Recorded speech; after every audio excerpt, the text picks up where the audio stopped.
it's already October. My goodness, how fast this year has gone by.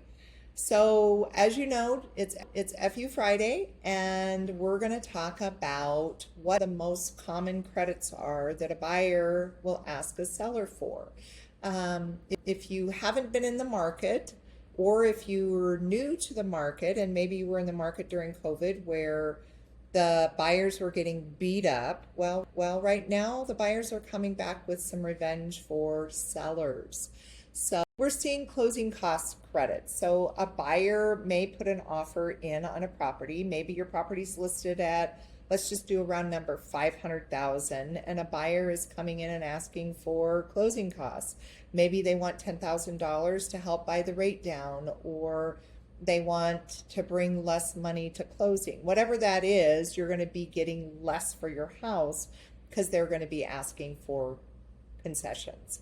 Another thing that we see right now with buyers is buyers are getting their inspections items fixed. So they have an inspection on the property and they're asking for those items to be repaired.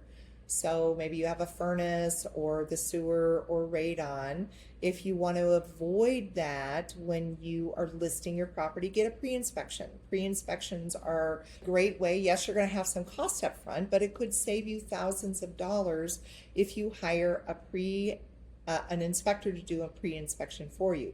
That way there's not going to be any surprises. You know that the roof's okay, because during the inspection, really what the buyer is looking for is latent material defects. A lot of times the items that maybe they don't know, a lot of them they don't know. Maybe there's structural, maybe there's radon, maybe there's a sewer, things that typically a seller wouldn't know about. So those are typically why a buyer has an inspection. Seller paid interest rate buy downs. Again, we talked about that with closing costs. A lot of times they'll ask for the seller to buy the rate down, which that's something that they have to do in lieu of the closing costs. You can do a rate buy down. Buyers would love to see rates at 5.75. We know that they're above 6 and they have gone up a little bit.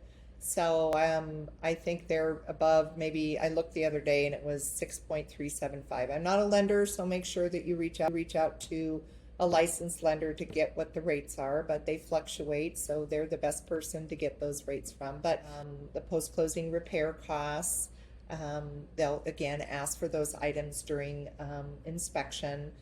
Home warranty sometimes is a great way to address some of those items.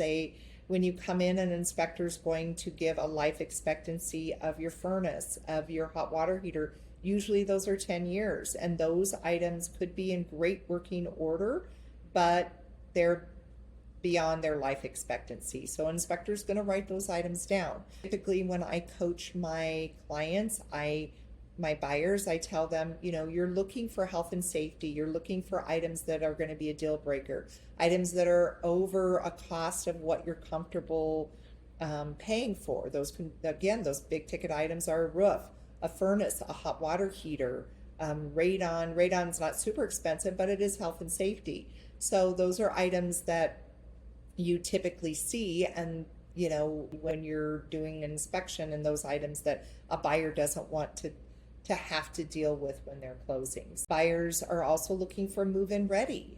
So it's really important to make sure that your property presents its best foot forward. Highlight the features that you loved about it, or maybe you added some new features to it.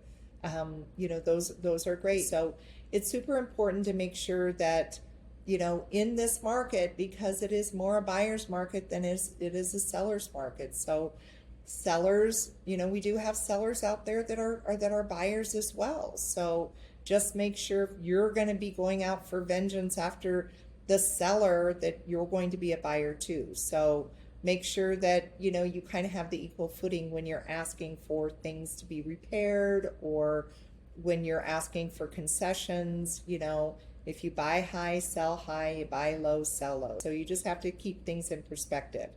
That's all I have for you today. I hope that you have a wonderful week. Get out and enjoy the weather. We see the changing colors if you haven't gotten out there. So have a wonderful rest of your week. Thanks for tuning in.